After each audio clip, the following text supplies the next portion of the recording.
Hello, everybody. I'm Michelle Duval. I'm the lead researcher and also the founder and the CEO at Marlee. Marlee is an organizational intelligence AI technology that helps to bring out the best in an organization and also its team. And I'm here today with one of my team members and also my co-researcher, Jack Rowland. So Jack is going to say hi, and he is also going to be manning, so to speak, our chat today for this webcast. Awesome. Thank you, Michelle. And hi, everyone. Nice to meet you all. Thank you, Jack. So we're very excited to be sharing with you probably the most groundbreaking research that we've done to date here at Marlee. We've got a meaningful research team, and the way that we do our research is to use proprietary data that we've collected globally. And for this particular study, we've been looking at the data of the attitudes and the motivations between two different global sample sets that we have. So this particular research study has close to 400,000 participants in it and close to 90,000 from the US. And the data that you're about to be walked through today and these findings comes by comparing the sample that we have of the youngest generation, but every generation that we look at, compared to the executive workforce in the US. So that gives you a little bit of grounding and context in terms of what the research sample is. And the sample for the global study that we did came from 160 different countries. And as you can see, the breakdown of the different regions in the world where we were able to collect the data from to share these findings with you.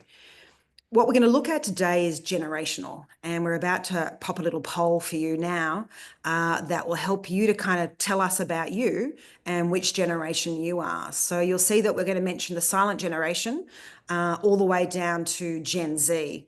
And as you think about that, we're keen to know who's with us today, what kind of generational breakdown we have here. You can see the year that you were born, or you can just choose the age that you were at the end of last year, and that will give us the insight of who we have with us, which is looking extremely interesting. We're going to cut the poll off in a few seconds, and then we're going to be able to share those poll findings with you now. So we've got the youngest cohort who is with us today is Gen Z, and our largest cohort here today is Gen X.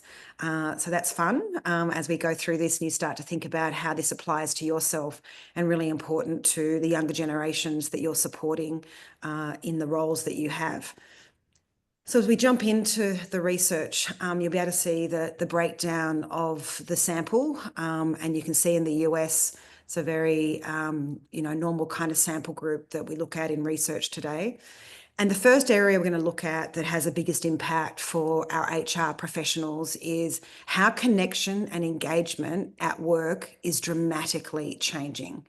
And when we look in here, we're going to take you through some of these key findings. And we're going to be looking specifically at the attitudes and motivations that drive connection and engagement in the context of work. So over here, we're going to be asking the question, how much abstraction do you need at work to feel engaged with the information? What causes you to disconnect? And the two key data points that we're looking here are at what we call breadth and what we also call depth. Now, breadth is that big picture. So people who enjoy the big picture are comfortable with ambiguity, the bullet points. You're able to move rapidly between ideas because you don't need a lot of concrete detail to grasp it. You get it rapidly because it's abstract and you like abstraction. And then when we look at depth in the data, depth means concrete, specifics, details, being able to have what, when, and how, and wanting information to be more concrete. So when we look at the research findings, we can see through the generations, you can see the different colors here in the data, and you can use the key down the bottom to see, and we can see the older generations at the top and the younger generations at the bottom, with the most recent generation at work being Gen Z. And you can see here that there is a significant decrease in the comfort and the desire to engage with abstract information. We can see here a significant increase in what we call depth orientation. You can see in here dramatic. It's actually increased across the generations by 120%. So what this means in the context of work is that our younger generations have increased anxiety and discomfort when things are shared with them in ambiguous ways. For what you as a Gen Xer, given the majority of you on here are Gen Xers, we can see in here that you have more comfort and are naturally inclined to speak more abstractly. And for the younger generations in the workforce, this is unclear. It is confusing. And there is much greater discomfort to engage and connect with what's being shared. And so what we see a lot more of coming through in the younger generations is that if things stay the way they are today in the systems and way we communicate, we're seeing a greater level of overwhelm. Getting lost in all of the detail, because what we know is that in order to be able to understand priorities, we need to be able to have a bigger picture to know what's important. And if our younger generations are not engaging or seeking out or recalling the bigger picture, we can see, and we're starting to track in our data and also in the teams and the organizations that we work with around collaboration and engagement, that they're having much more difficulty connecting with each other in that context. So when it comes to what actions that you can take in your roles as you start to facilitate the organizational changes that are needed to bridge the gaps, is that we need to reduce the ambiguity. We need to connect with our younger generations with more concrete, specific language, and always providing the details that is needed. And as you're about to see, the way that the younger generations engaged in what channels of communication has also dramatically changed. And so here what we're looking at is what channels, what ways does the younger generation gain confidence, and what's the fastest route to provide an engagement and connection in the context of work? Now, what we're seeing in here is, and looking at seeing. So seeing is about communicating in person, using visuals like this presentation. Seeing is about written, sometimes, tools. Hearing is about verbal communication, which might be through audio recordings, in-person communication, voice notes, listening, learning from podcasts, learning where there is auditory input. Reading is around either reading text or using text, which could be written form in a document or across messaging channels like Microsoft Teams or Slack. And then the final one is what we call doing, which is the need for experimenting, getting hands-on, trialing something in order to be able to engage and to be connecting. And then what the data shows here is that our younger generations are dramatically less visual. They rely less on the visual inputs. They don't need it in the same way that the older generations do. And we're also seeing that the younger generations, their desire to connect and need to talk something through, or the comfort to talk something through, has dramatically dropped as well. And finally, we're seeing that the most dominant preference is to connect and to engage via written text. So you can imagine this has significant implications in how messaging moves through an organization, and how, when it's crucial to engage and to connect with a team member, how we have flexibility over the medium and are aware of our own biases. So when you think about yourself, are you more visual? Do you need to talk things through? And how much is that impacting the way that you actually engage? So what we're seeing here is that the younger generations need things in the written form in order to learn, and in order to be convinced and to hear something as an instruction, and to be able to make decisions, and really importantly, for them to feel confident. We've all seen those memes on Instagram or TikTok where we've seen the younger generations extremely nervous to make a phone call. I'm sure you've seen those. What we know from that is it's actually not just a funny meme. Our data indicates the very same thing, that anxiety of having to talk about something, it might be easier for the younger generations to deal with difficult things initially via text, chat, written form, as we start to think about engagement through that lens. The next one here looks at people's energy at work, and how do we unlock the engagement of motivation at work? And when we talk about motivation, you'll see we're talking about intrinsic motivation. And this is answering the question, what gets me excited about my work? What causes me to thrive in my work?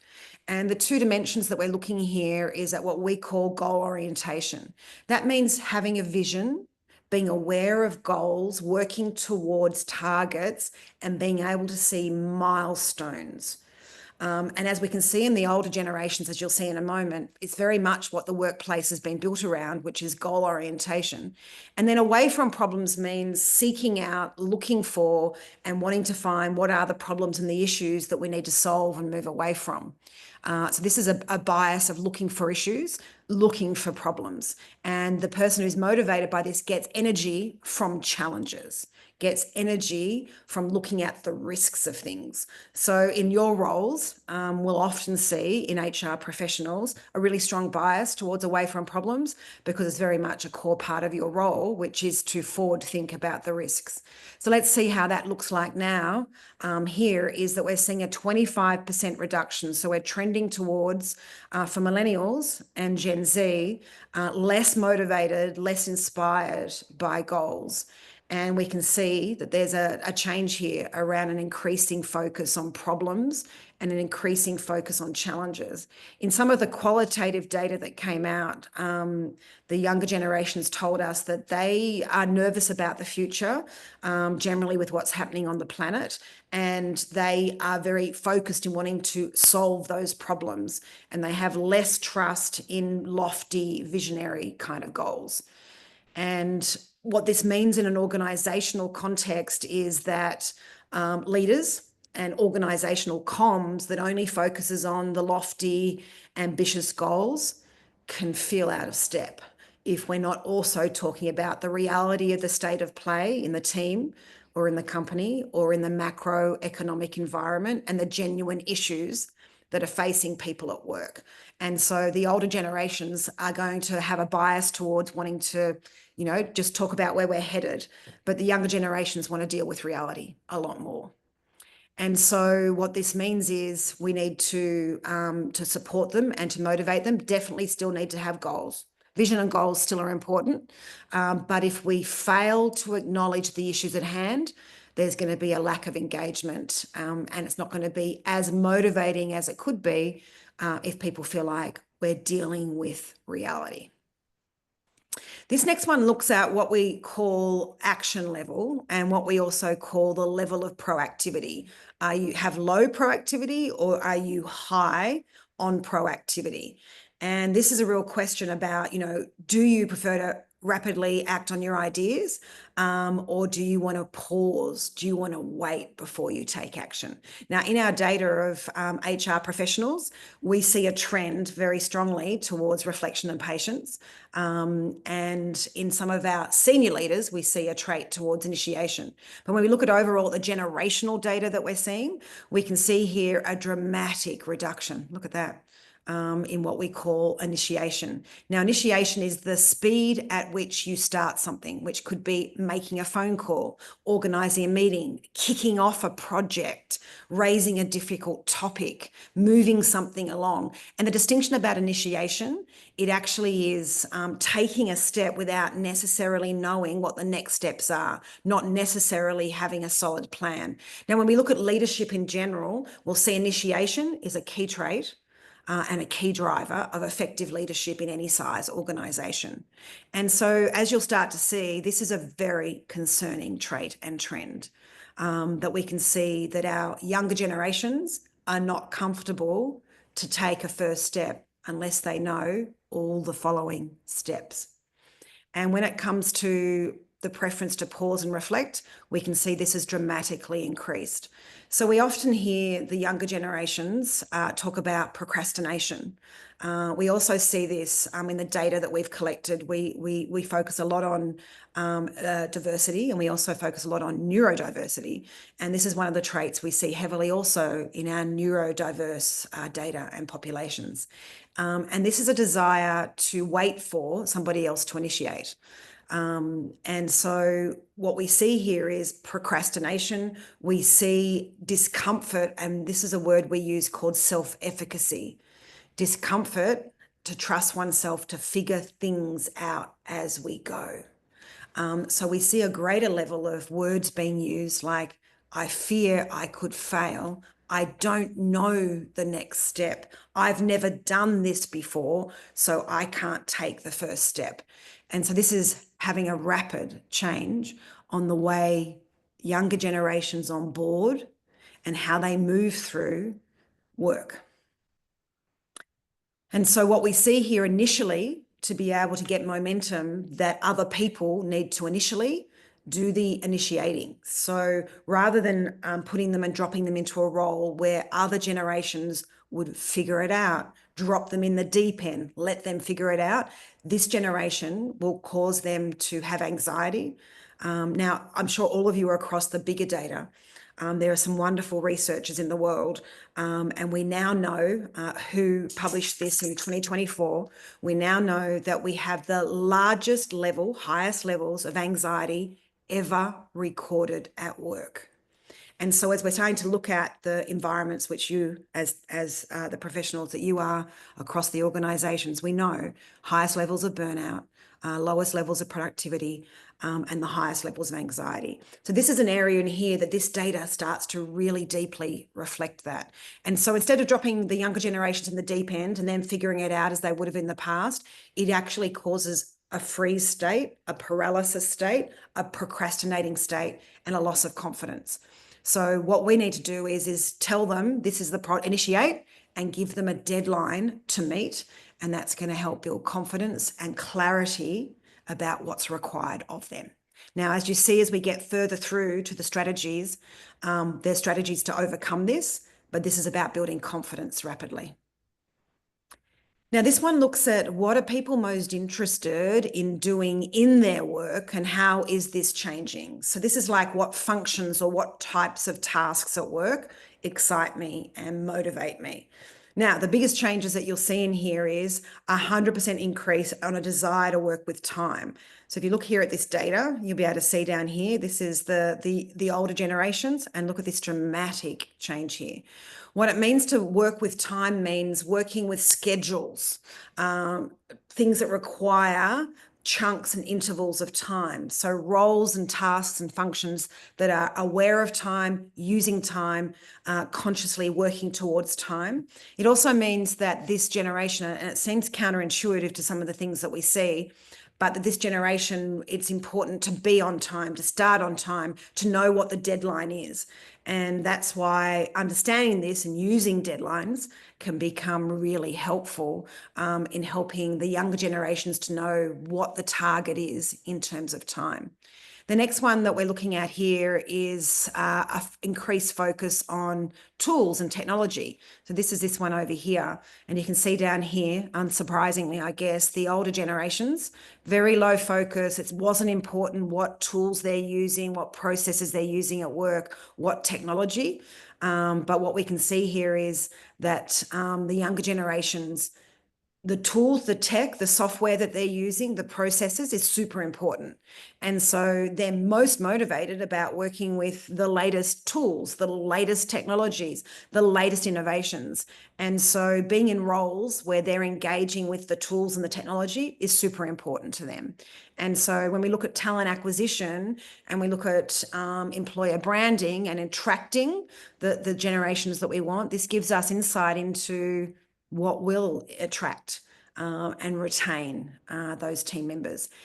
What's really curious in here is that money is a declining focus. Other data and other research is showing that as Jack and I looked through all the literature of what's been published in the last few years, we're seeing in all the data that money is less important. So money in terms of remuneration is less important. So if we look up here, we can see that Gen Xers, those of us, I'm a Gen Xer, and many of you said you were too. We care about the money at work. So we're looking at budgets. We're looking at working with, the commercial side of business is important to us. But what we're seeing here is, and in the declining part here on the generations, is that for our younger generation, specifically the Gen Z group, is that they have a less of a preference and a priority on what they're being paid. They'll choose other things above and beyond that, and they're not as focused on the commercial side of business. And then finally, one of the most significant changes is here around people. So in our data, a focus on people means working with and looking at people's, working directly in a role that's humanistic. So for me, my earliest background is being a professional coach. And so I'm a person who likes working directly with people. You've got other, leadership roles. I'm assuming those of you as HR professionals, you enjoy working directly with people and the human stuff. Look at the change here. So our older generations, it's the primary thing that they are focused on at work. We can see Gen Xers and Millennials. It's important. Millennials more important than Gen X and Millennials. But look how low it is for our younger generations. And so we can see that trend. We can understand why with them being totally digitally native. So you can imagine the implications of that on the future of work. The next one looks through the lens of how do people work together? What are the biases? And what's the data showing us around teamwork and collaboration and how the work gets done when there's groups of people working together? And so this answers the question, how do I prefer to approach a project? As you well know, it's one of the hardest things in project management, in collaboration and teaming, is where do we start in the project? What part of the project should I be working on, and how do we move the project forward? And the dimensions that we're measuring here is something that we call use. Someone who's got a high motivation for use means that they are most energized to engage with the project in the actual tasks of doing the project. They want to get their hands in, they're emergent. Let's figure out the project by starting the project and just doing what needs to be done as we do it. So it's highly experimental. So people who like use are often in startups, high growth ventures, innovative roles, or roles that are very experimental and creative. People who like the concept are very Simon Sinek orientated. They want to know the why.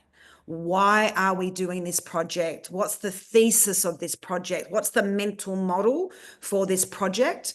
And how do I, why are we doing it? Someone who's motivated for concept does not want to start the project until they know, well, why are we doing it? What's the objective? And then finally, we've got our structurists. And those of you who like structure, you don't want to waste any time in your mind unless we've planned the resources, know what our resources are. We have a map and a model for how we're going to work through the project. Now, as you're listening to this, you'll identify yourself, of course, and different people have different biases and gravitate to different roles that require that. But as you can start to see in the data, there are some significant emergent changes that are occurring. So we can see in here that there is a significant increase to get hands-on.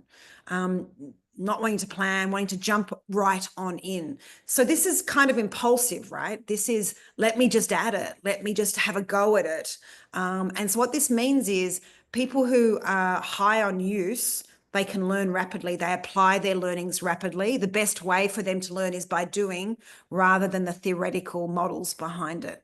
So as you're thinking, for those of you who are in learning and development, and you can see how this is emerging now, that this experiential learning is the fastest route to learning that we can see.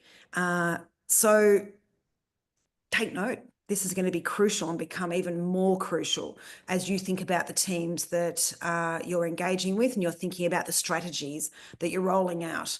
In the past, our learning models are much more theoretical and we have much more planning. So it's still needed. You can see there's not much change here around structure. Concepts dropped, so the mental model is less, but this is the significant one where it's changed. So they'll thrive by being able to get experientially into the doing of the project. Okay, this one looks at the nuance between when we're working in teams. Should we all be following a methodology? Should we be working through things step by step, which is what we call procedures? In other parts of life, we call this a recipe. Or should we be figuring things out as we go? Am I comfortable to figure things out as I go, which is inventing, which is bespoke, which is highly flexible and highly adaptive? In the data that we collected this from in Marlee, this is called alternatives thinking. So we'll see this is highly creative. So when we see it in the data, we see significant changes here. So we can see that there's a dramatic drop in comfort and the flexibility to think in alternatives.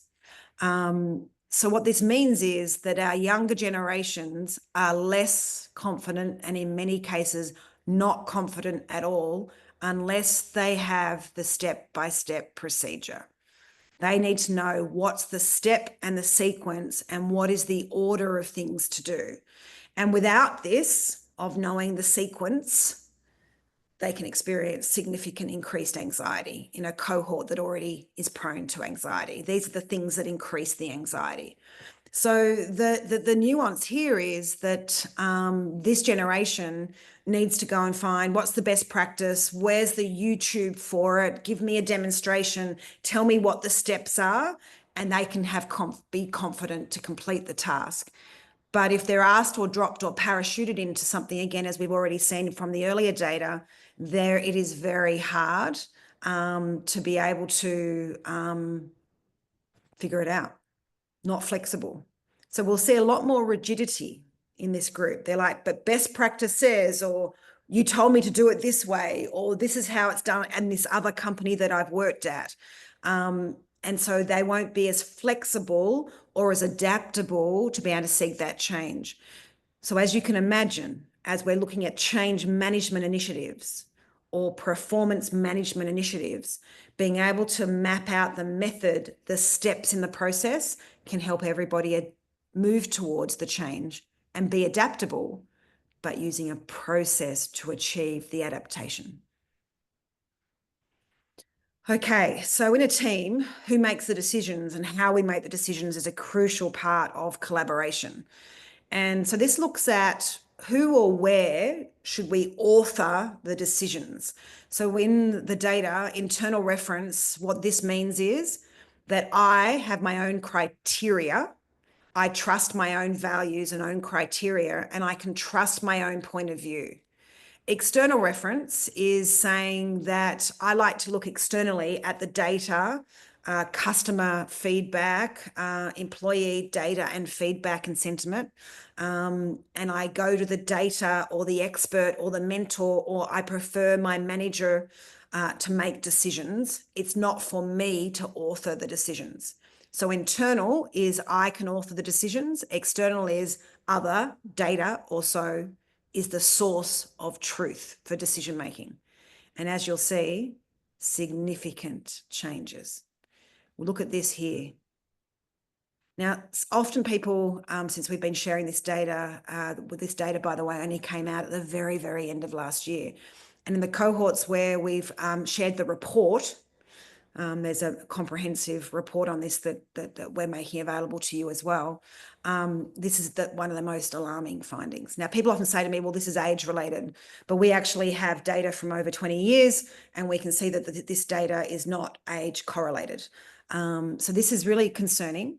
And it makes a lot of sense when we know how much our younger generations have been required to externally reference in social media and living a much more external life than the older generations.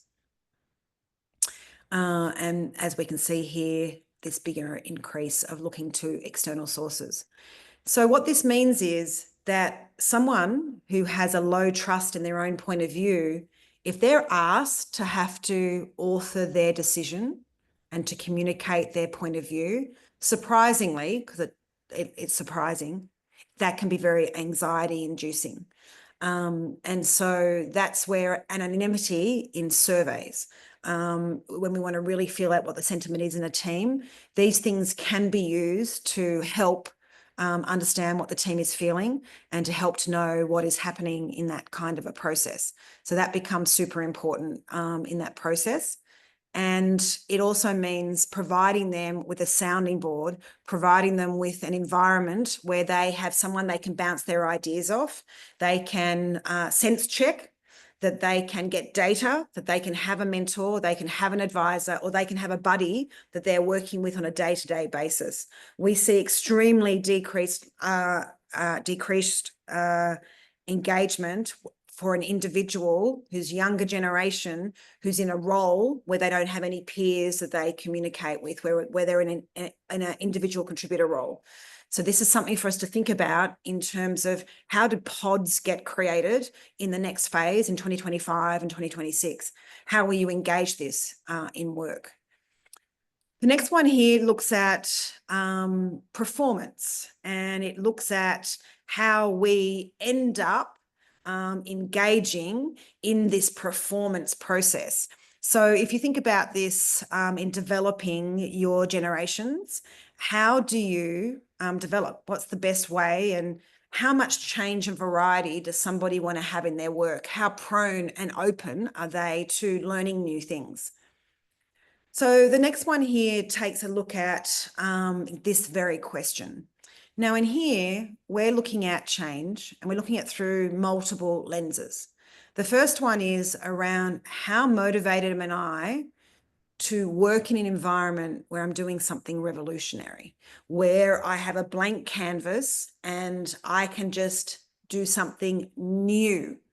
Now, someone who enjoys differences, enjoys being in roles for very short periods of time, they enjoy variety and change, and they cope and thrive with a constantly changing environment. Think about roles which are like 3 months in duration, so project work.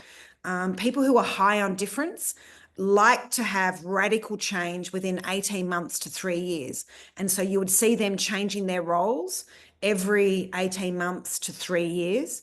And if someone's extremely high, and you can individually measure how high you are or your teams are and all of these things, can be as fast as 3 months. So that's someone who loves project work. The next one here doesn't like radical change. It prefers to have incremental change, and it's focused on evolutionary steps. So evolving things and making them better, and that their work changes incrementally. So the base of the work stays the same, and a nuanced part of it evolves and slightly changes. And we see in our data, with the research we've done, is that looks for changing the role every 5 to 7 years. And then finally, we've got what we call sameness. And sameness is all about being able to do something that's familiar without very much change at all. It's looking for things to keep similar and to keep the same. And this highlights a motivation for being with the one company and the one role for up to 7 years without needing or seeking out something new and different. And so this here also helps us to look at burnout. We can predict how someone will reach their burnout. So if someone who is very high on sameness will know that they can reach burnout if they're in a role where it's constantly changing. And that's what we see here in our data, is that the younger generations have less desire to do radical new things and different things at work. They find constant change more difficult and more stressful. And so there's this desire to keep things more similar and to seek things out that are more similar. So you'll often find younger generations being able to say to you that they, this doesn't fit, this isn't how it should be. And they're mapping things against some model of the world that they have of how it should be like it was where they did it before, or what they know it to be, or what they learned it to be. So we see this whole cohort less comfortable with change and development. And so this means that they want to change and grow, but they want to do it incrementally rather than radically. They want things to stay more the same than they want them to be different. And so the way that we help this generation in terms of their personal and professional development or change management initiatives, when we think about the significant technology changes and AI transformation that you're all grappling with and leading and working through, we know it's only going to accelerate in 25 and 2026. So our younger generations are going to be onboarding or changing roles or in the roles that they're in. And as we know, they're going to be experiencing some of the most significant, rapid advancements and changes at work. Now, in part, they've got a familiarity because they're more familiar with digital tools than others. But if the workplace and the roles and the tasks at work radically change, they've got less resilience for that change. And so how we think about how we roll that out, the other data earlier helps us to know it needs to be procedural. And it needs to be incremental, the changes. This is one of the groups of data that's really, really concerning.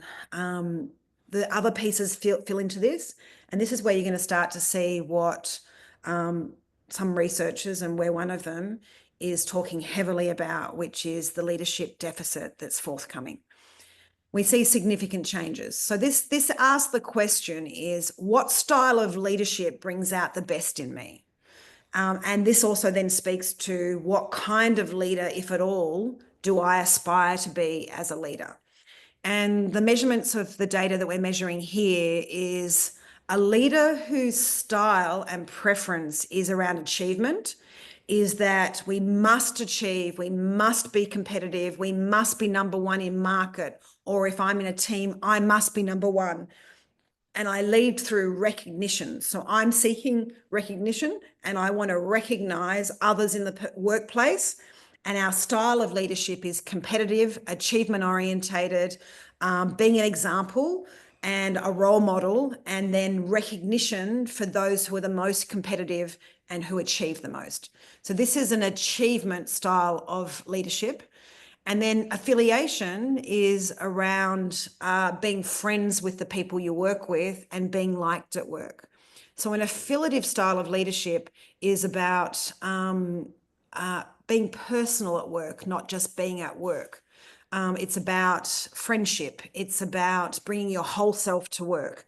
It's not about separation of I'm the leader and you're not. It's about relational leadership. And then the final one here is what we call the most traditional in America leadership style, which is power and authority. And it's about hierarchical leadership. It is about title, and it's about the authority, and it's about decision-making being made by authoritative leadership. And so the person with the greatest title is the one authorized to be able to make the decisions. And what we can see in the data is that the earlier generations, this was the aspirational style of leadership that the earlier generations were seeking, and many today still seek, and how leadership is considered and defined in the workplace today. And so what we see in here is that there is a significant drop in the comfort or the desire for the younger generations to seek towards a title of authority and to wear the mantle of that sort of decision-making authority, and far less competitive. So between power and achievement as a leadership style, it's competitive leadership. We must compete. We must be number one. We must have the biggest title. We must earn the most money. We must achieve the most. This is not what this generation is seeking in terms of leadership. They're moving away from being in positions and titles that require one to lead. They don't want to be in those positions in the same way. It's not what they're scoping out. And really importantly to note, it's not the style of leader that motivates them.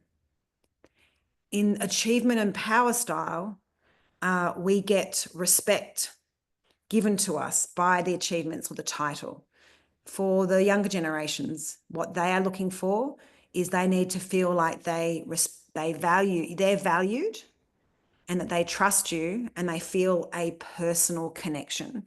So that means talking about personal things, cultivating a personal relationship, connecting with things outside of work, and there being less of a difference between my work self and me. And so you'll hear in the conversations, as no doubt you're already seeing at work, is our younger generations want to talk about the whole of themselves at work. They're used to doing that in the mediums that they work in. There's less of a delineation. And so they feel less trusting of the managers and structures at work that don't also do that. So this is creating a significant leadership deficit, and you'll see some of the other distinctions as I wrap it all together. So as we knit it together now and we talk about these strategies, these are some of the key things that pull all of this together for us in the HR professional space. And you start to think about your unique roles, whether it be compensation, whether it be learning and development, whether it be talent acquisition, whatever your lens actually is. So the biggest thing that we see here is the need to think about how do we initially onboard our younger generations rapidly for them to be confident and vital and to be productive at work. We know that our remote first hybrid environments are making it exceptionally hard for the younger generations who completed school or college during the pandemic, and many of them have not been in an office and haven't got the tools that they need around them that our data I just presented tells us. So we need to, instead of fluid environments, we need to have a very rigorous procedural step-by-step process for them to work through. This will provide them with more confidence.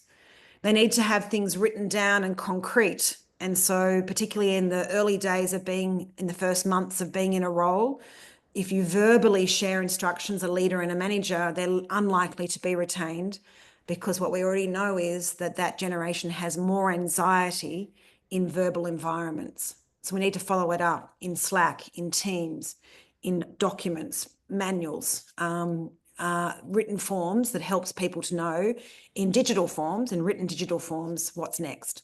They need a buddy system. So most successful onboarding already has that in place, but we need to extend it much longer than Millennials or Gen Xers needed to have it. It needs to be in the day of the role, not just in the onboarding.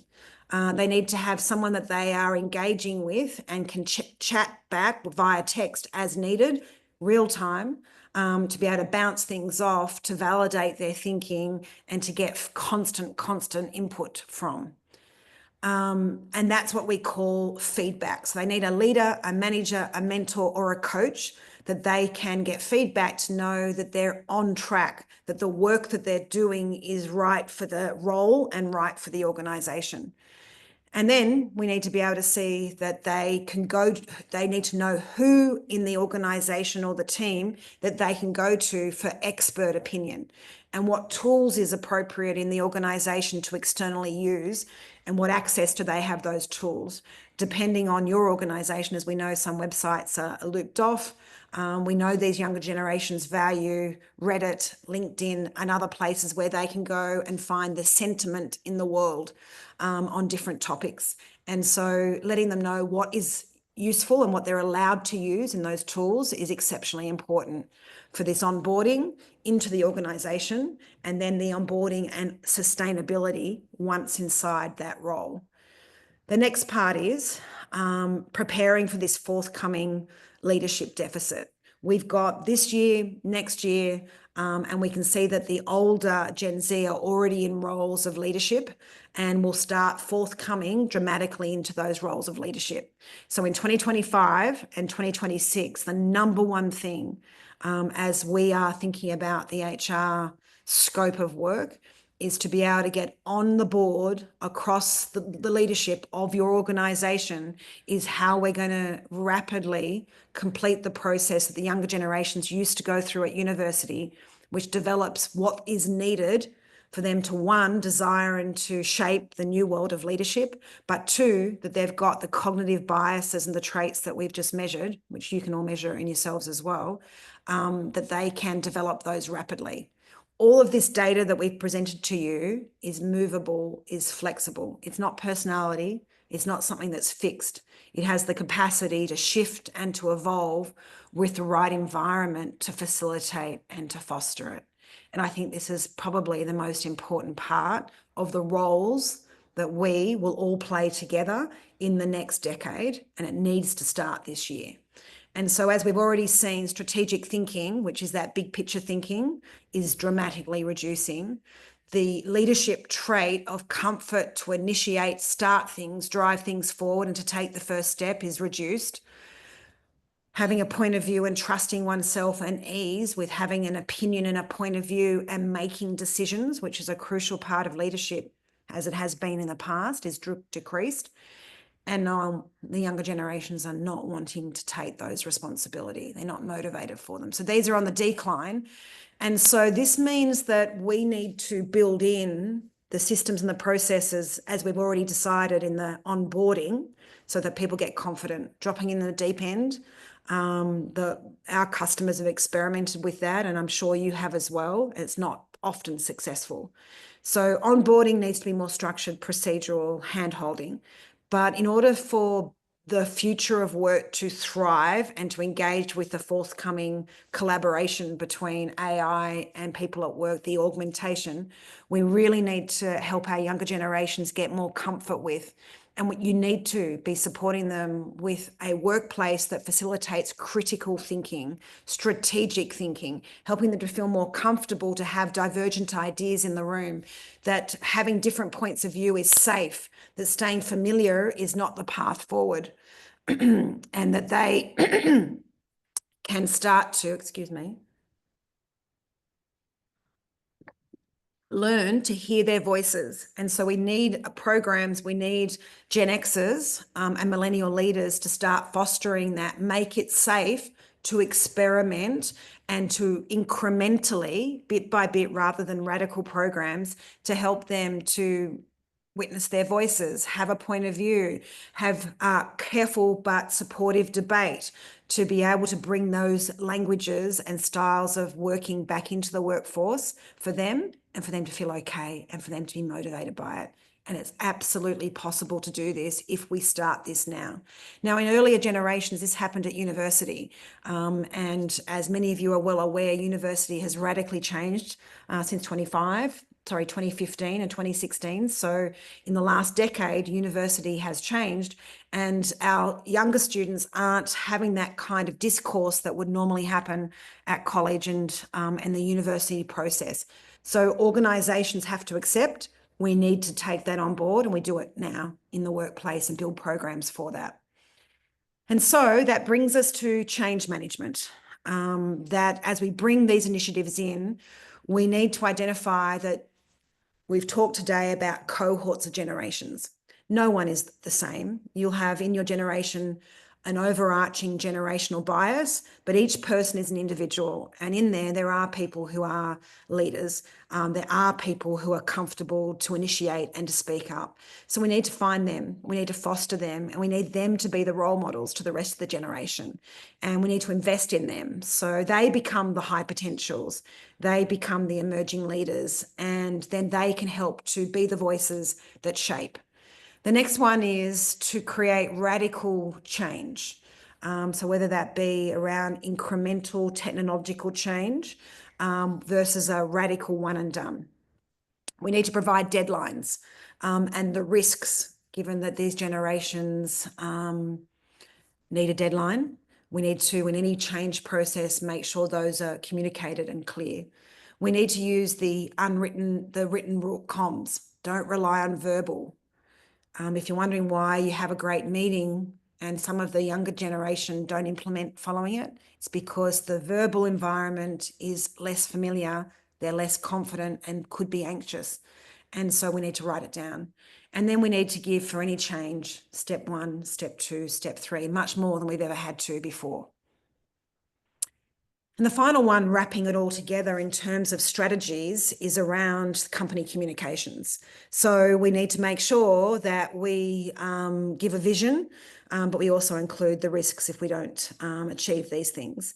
We need to, yes, still give the big picture, but we need to be way more concrete, more specific, more literal, because that gives more clarity to the younger generations.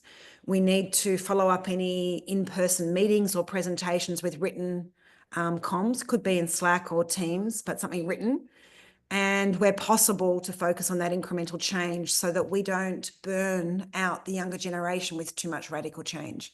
We won't bring out the best in them. They're not going to be motivated by that. So these are the key things to start to think about in terms of those company communications. So we're going to pause here, and I'm going to turn it over to Jack to help me identify what's in the chat, what questions do we have, and if you haven't already asked a question, we'd really love to hear from you. What can we answer today? What insights do you need, or any comments you want to make from the research findings that we've shared so far? So Jack, over to you. What's the first questions for us to answer? Hello, Michelle. So we have a question from Fernando about where people could get the material to learn more about the motivations today, and also how can we see the findings shared in this presentation? Great. So Jack is going to drop for you a link to the full research findings. So Jack will drop that in the chat for you. And Jack will also drop in there the link to our website. The website allows you to go to Marlee, and all of this data is actually available in Marlee, where you can sign up for an account and you're able to then look at yourself compared to the various different generations. We've got what we call data boards, where you can see yourself, your team, or even your organization compared to these research findings. So you can start in there. You can start as an individual for free and go from there. Thanks, Jack. What was the next questions? So we had another question from Fernando asking about what the results conclude about Gen Z. This was asked in the context of breadth and depth, but I think we can speak about it from a bit more general context as well. Sorry, what was the question, Jack?